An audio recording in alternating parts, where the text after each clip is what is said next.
Salam Seyit. Salam. Nətərsən, nə var, nə yox? Yaxşısan mı? Çox sağ ol. Sən dedin mən bu sürünü satacağım. Bəli, gəbəriyim.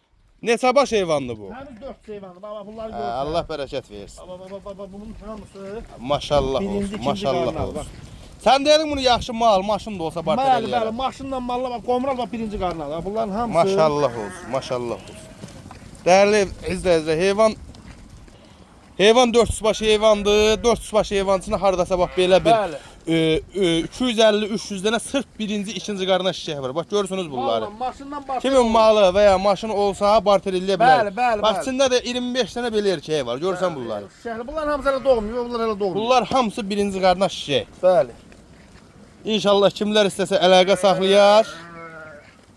Buyurub gəlib baxa bilər. Maşallah olsun. Bunlara hamısı qızıl yelindi. Bunlara bax.